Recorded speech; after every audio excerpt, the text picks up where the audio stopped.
Well, I think we're kicking off. We will use that to kick off. And welcome, everyone. This was billed as Euan Blair meets the newsagents. Unfortunately, because of the news gods, we lost John Sopel to Miami. So we're adding that, obviously, to the Trump charge list. But more importantly, we have got Euan Blair, founder and CEO of Multiverse. And we're going to discuss the merits or otherwise of university, what a good education looks like, and what the emphasis on degrees has possibly done to social cohesion. Euan, welcome. Great to be here. You're on a mission. You want people essentially not to go to university, she said provocatively. It's somewhat more nuanced than that. What I think is a danger, and you touched on some of these issues, is if there is an assumption that university is the only way to be successful, represents the very best and the only show in town when it comes to high quality education. And certainly when you look at access to the best jobs, because the fact of the matter is, plenty of evidence that shows there's no correlation between academic performance and job performance. We need a host of new skills in the workforce for people to be successful, and relying on university to do that for us is detrimental and probably pretty short-sighted. You didn't shirk university. I mean, you went not. to two, right? I did. You went to Bristol, Yep. then you went to Yale. I mean, was it that bad? So I'll try and unpick that. First, there weren't apprenticeship options for me to pursue, and it's something I've talked about before. I would have actually liked that. I didn't love being in a classroom, but what I did enjoy about it was getting to meet people and some of the other experiences that you have on university. It's striking to me that when I began my career in investment banking at Morgan Stanley, my degree in ancient history and my master's in international relations were in no way useful to me for this job I was supposed to know how to do, and yet they were for some reason deemed a prerequisite. I mean, I learned everything about corporate debt and derivatives on the job, and yet I was hired because I had these arts degrees. And would people have listened to you when, you know, you started, you're a founder, you've come with this big idea, if you hadn't been the Yale postgrad, if you hadn't had this string of sort of degrees under your belt, would they have taken you seriously? I think so. I actually don't think, if you look at kind of entrepreneurs and founding a business, there's a lot more latitude there than if you're joining a company. Part of the problem is that we've sort of reached this place where the number of companies with degree requirements for entry-level jobs has exploded, despite the fact the vast majority of CEOs, and we've done plenty of research on this, say they don't think a degree is necessary to be successful in their business. And actually, most of them find that when they come to assessing talent, that is really neither here nor there in terms of who gets promoted, who gets advanced, everything else. But it has become a way of actually, people have used it as a sort of proxy for talent. Now, the problem with that is when you look at the intake of universities, so as an example, in the UK, only 4% of those claiming free school meals make it to Russell Group University. That's a massive barrier to social mobility. In the US, 70% of Black Americans and 80% of Hispanic Americans are screened out of the best jobs in the labor market through not having degrees. It's created this paper ceiling. And I think it's really because of lack of a robust alternative that people have been able to embrace instead, which is where I think apprenticeships come in. So is it about the university model itself being broken? I mean, is it simply prohibitive costs? Certainly in the US, in most places.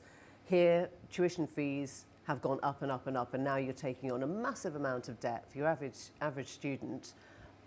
Is it basically about the cost there? It's part of the problem. So it's partly the cost, but the cost is also linked to the fact that universities have almost ended up having this monopoly on access to the best jobs. And whenever that happens, it creates very imperfect conditions for the consumer, because you've got essentially a sense that universities believed they were the only show in town. People had to go there to access the best jobs, so therefore they didn't need to modernize certain things. They didn't need to focus on skills employers really needed. And we're not anti-university. There is absolutely a place for academic exploration. There should be.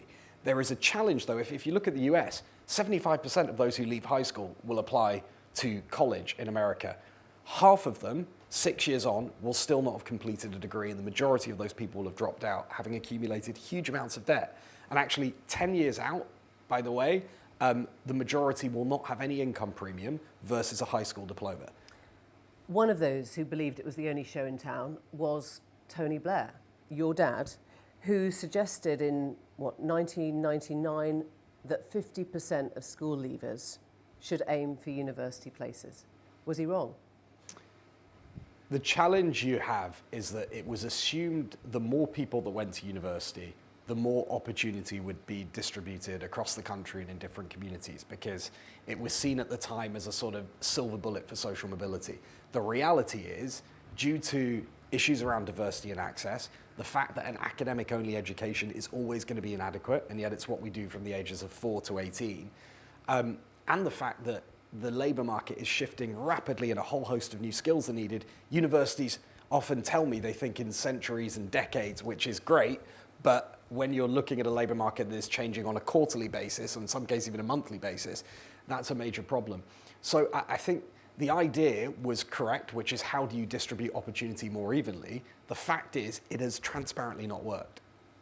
And is that a conversation you have around the dinner table? I mean, does he accept that it didn't work, or does he think that you've got it wrong? Or so it's very hard to argue with the fact that we haven't materially improved social mobility through trying to spread university more, and that there are these issues with access to jobs and skills. But he's massively supportive of apprenticeships. Actually, one of the great things about apprenticeships is they're quite a unifying force politically. You know, you'd find in the US, it's one of the few things that Republicans and Democrats both agree on. They're both pro-apprenticeships, they want more of them. In the UK, likewise, you speak to anyone in the opposition or anyone in government, they're all supportive of apprenticeships. So I think we have moved on from where we were 20 years ago. Well, when you say moved on, you've said manifestly it didn't do the job it wanted to do. Did it do the opposite? Did it widen the social divide? I think it probably did, and you see that if you look at the correlation between higher education and voting preferences, and then you start to look at things like Brexit and support for Trump and various other social issues. What it basically did was... Wait, just unpack that a bit, because it is, because you've got a lot in a sort of one sentence. So basically, the Trump vote was very much skewed towards non-college educated, and we think the same of the Brexit vote. So if you did not go to college, university, you are more likely to voted Brexit or Trump. So that is true. Now, part of the reason for that is basically as you had a cluster of these great, well-paying jobs, and particularly jobs in tech and professional services that were accruing to a very small proportion or subsection of society, you had a lot of people who felt left behind. We were seeing all the benefits that technology could bring, and particularly the kind of deindustrialization of Britain and explosion in tech and professional services in driving our economy. And yet the biggest gains of those through the most kind of obvious means we have of giving someone economic opportunity, which is their job, because it's not just your paycheck, but it's often your status in society, what you can choose to do for your family. With all of those going to a narrow part of the population that were university educated, it was always going to create bigger social problems. And so the challenge is really what happens when you have a one-size-fits-all model and basically throw everything into that, as opposed to saying instead, how do we create a system where there are multiple routes that can suit different people who learn differently and from a wide range of backgrounds into the very best careers. And we weren't, I mean, Britain, America, other countries around the world haven't yet been sufficiently thoughtful around that, but it is changing. So do you think, I mean, is it too much of a stretch to say populism sort of entered the bloodstream because we put too much emphasis on a university education?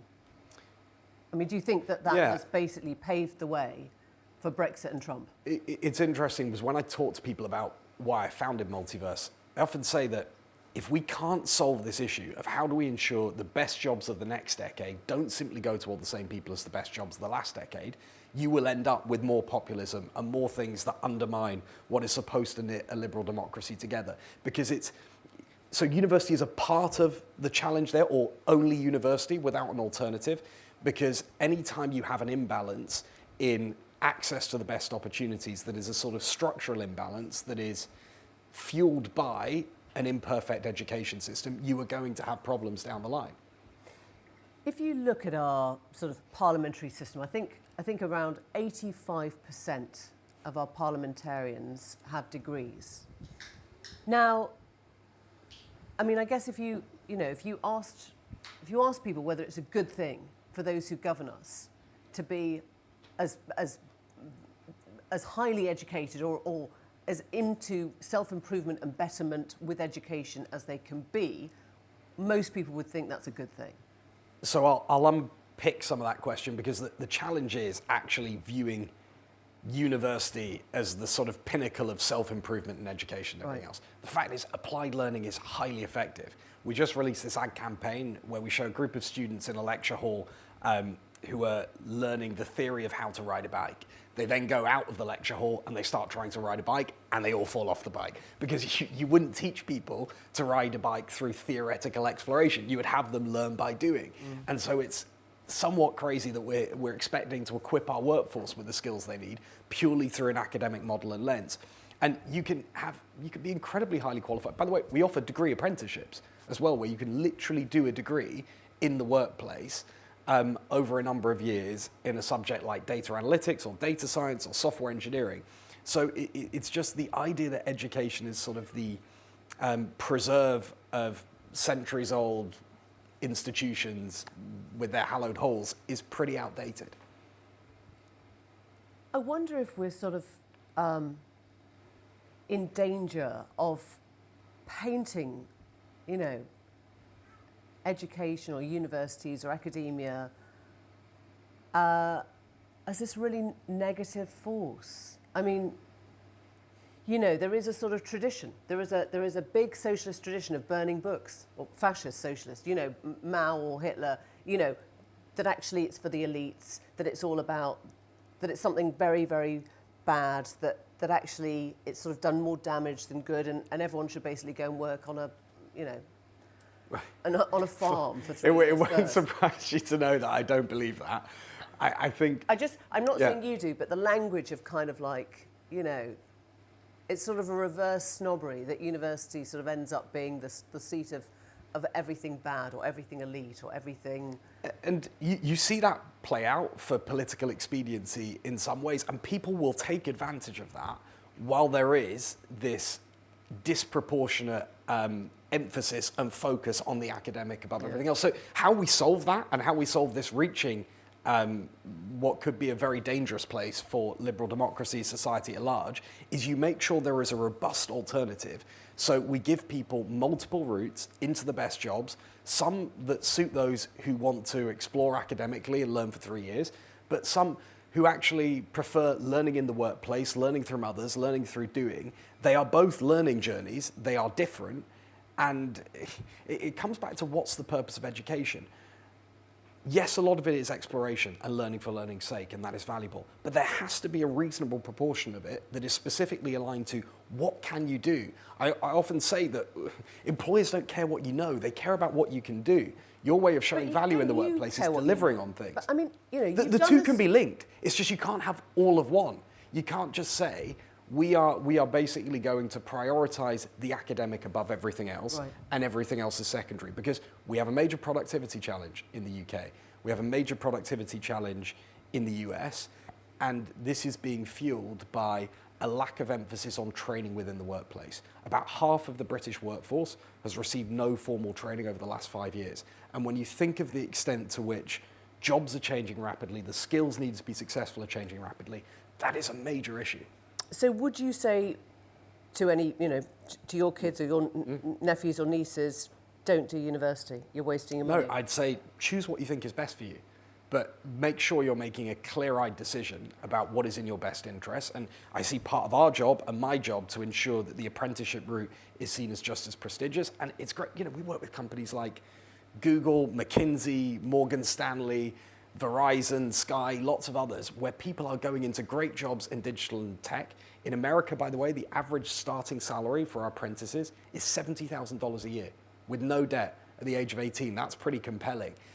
The other thing is apprenticeships aren't just for those who are at the very start of their career, because we are going to have to reskill a huge proportion of our workforce. So some of our fastest growing programs are with fast food workers, where we're retraining and reskilling them in digital tech and data jobs, because those jobs are massively at risk of automation, and yet they could be really valuable to their companies with their institutional knowledge.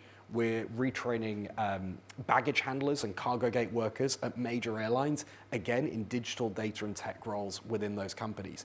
So if we don't want to see some of the same challenges we face post-deindustrialization with what's happening now, especially in a world where generative AI becomes existential, then we really need to focus on how we equip people with these skills. Okay, so you talked about automation. What about when digital and data hits AI? Do you not accept that the apprenticeship jobs could be more susceptible? Well, it really depends. So, we can train apprentices in prompt engineering, which is something that universities don't even have courses on now, and is becoming a massive part of how you feed large language models and sort of use AI. Many companies are still grappling with the first wave of digital transformation, just around basic data analytics skills, how they visualize data, how they interpret data. This all matters because AI is reliant on data, and the data we feed it ends up determining the decisions it makes. So all of these things are really important, and we've tried very deliberately to focus on the skills that are needed to be successful in the future. The final thing I'll say on the skills part is that we also focus on what we call durable skills, which are often mischaracterized as soft skills. So communication, attention to detail, ability to have challenging conversations with people. These are all really important things and will not easily be automated. But again, our academic system just deprioritizes them or doesn't formally teach them. So there are lots of ways you can give a broad and rounded education outside of the purely academic. Goldman Sachs says that AI will replace 300 million full-time jobs in the US and Europe. Do you think that's going to massively affect all our career choice? I mean, we've all basically got to become therapists, haven't we, at the end of that? I don't know quite about that, but I think that AI will destroy jobs, it will create jobs, as we've seen with kind of every big labor market shift over decades and centuries. The key is making sure that we learn some of the lessons from previous iterations of this, where you're basically saying, how do we make sure this happens in a way that doesn't rip apart the social fabric and the social contract and things that people ought to be able to rely on in liberal But do you think about that now? Do you think these, the actual career choices, would you say there will be some apprenticeships that I do not want to send kids into, school leavers into, because actually the jobs aren't going to, we do think about it. I'll be very careful calling out specific fields, but the fact is, you look at jobs where they are easy to automate, and there are a number of tech and professional services that fall into that category. Jobs in customer service, there are lots of companies that are immediately looking at those for automation gains, because they can be done very effectively by the right kind of AI. And so we're quite deliberate in ensuring that we're not too wedded to roles where you will see likely a decline over the coming years. That said, it's actually a really important part of how we train and develop people. We try to be very role agnostic. It's more, what are the skills you need to be successful? How do you make sure you're set up to continuously learn? And by the way, people can do multiple apprenticeships, and they have with us. But you're sort of trying to build that lifelong learning muscle, which is going to be important to everyone. So it's less about the specific job and more about the skills, because that's just easier to bridge. Most parents worry about their kids, the future generations now not earning as much as they did. Your dad, your mum doesn't have that problem. You're worth about, 400 million. So I guess that you've sort of overtaken the Blair legacy on that sort of front. I wonder if that creates friction. I will say, I'm not sure about overtaking it, because he still comes up a lot in conversations that I have with people like yourself, Emily. But I think it's, I guess what's the question? Does it create friction? No, not really. I mean, again, you like to think most parents want their kids to be happy, sometimes to do better than them in whatever field they might pursue, and it doesn't create any friction, fortunately. You grew up in Downing Street, and we get these glimpses, periodically, the snapshot of the wallpaper that was, paid for by the donor, or the new kitchen that somebody's put in. But I wonder, the broken swing in the garden, we get these little glimpses. What was it? I mean, was it was it a sort of doable environment to be a kid in? Because it was sort of the first time we saw this, family of kids in there. I mean, in a way, I guess it was very, traditional, the terraced house with the neighbour you didn't get on with. But I wonder what it sort of felt like as a kid. It was actually really normal, because the thing is, once you go through the door into the flat that we lived in within Downing Street, it's a normal family life, a normal family existence. And one of the things I give massive credit to my parents for is they really focused on that. They made it very normal. And what was that? Was it strict rules? Was it everyone home for dinner? What was the sort of family meals? Really important part of it. And also, effectively, Dad's office was also kind of his home, so we got to see him a lot. Stay educated all the way through, which I think was important, to meet people from different backgrounds, and because it is a very weird upbringing in many ways, and it's very kind of, you'll have moments where you meet all sorts of incredible people from around the world, and then you've just got another normal day at school. But the thing, when I reflect on it, I often think that was most beneficial to me, I took from it. When your dad's the Prime Minister, it's so easy to believe that anything is possible, because he's just this normal guy. He's your dad, and he's doing, maybe the most important job in Britain. And so that sense of possibility, and that you could go and do something profound, and that public service mattered and everything else, that was all quite present and sort of accessible. And the thing that you realize as you meet more and more people is that it's absolutely not uniform, and it's a major problem. And it's why it's important that we have role models reflecting every part of society. It's why it's important that we can very transparently outline routes into the best careers that are non-traditional, we just have to avoid this one-size-fits-all model, because it's bad. And when you say find the roots, I mean, you've emphasised the importance of state education. Do you think the next Labour government should be thinking much more seriously about what they do with private and public schools? I mean, they're talking about closing the VAT loophole. Would you like to see them much more heavily taxed? Would you? It's actually, so the pre-18 piece is not a piece we actually massively focus on. I think what we do want to see is more of an emphasis on apprenticeships, but Labour very aligned behind that, as are the Conservatives. I think the other thing is, just if you look at the school system, allowing more time and focus for work experience, practical application, applied learning, beyond simply this academic-only model is more important than the type of school that's delivering it. And also then harnessing things like generative AI, where you think one of the best things about AI is its ability to turn scarcity into abundance. And high-quality educators is something we've had historically a scarcity of, and we're trying to attract more teachers and everything else.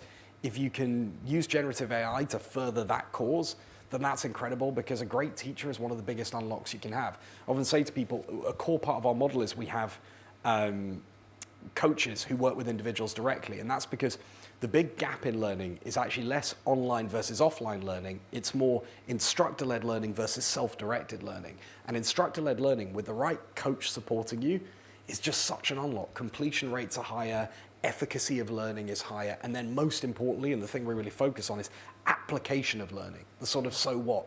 These concepts or skills or competencies you've learned, how are you applying them to solve meaningful problems in the workplace? Because that helps you be successful. You are so passionate about what you speak about. You've sort of found your niche. You didn't go into politics, but you almost did. Am I right in thinking that you stood... No, I didn't. But you were going to stand in Coventry, weren't you? I think there were reports in the media when there was speculation as to why I was in Coventry that suggested I might have gone... So that was never true? No, I was... So you don't look back and think, God, 10 years ago I could have been the MP for Coventry? I don't think about that too much, to be honest. But the reason I was in Coventry and spent a lot of time in the West Midlands is, previous to this, I was part of an organisation, ended up running it in the UK, that was supporting long-term unemployed people to get jobs, and particularly with a history of incarceration, multi-generational unemployment, and various labour market barriers. And actually one of the things that helped galvanise me around building Multiverse was that you could see so often we could get people a minimum wage check. It was really hard to argue that we could fundamentally transform their life circumstances because we were dealing with the problem too late. We're often dealing with people long after we could have intervened and helped. So what is, I mean, you've said that it's kind of ecumenical what you do, whatever side the political divide. What is the one policy change that you really want to see of whichever government that would make us more productive and get young school leavers better jobs? The most important thing is really embedding applied learning within our education system. It is having a really robust apprenticeship offering. Government, you can never rely on government or policymakers to sort of drive this success on their own, but they can convene, they can get businesses together to talk openly about the skills challenges, about the skills gap, about how you distribute opportunity more evenly.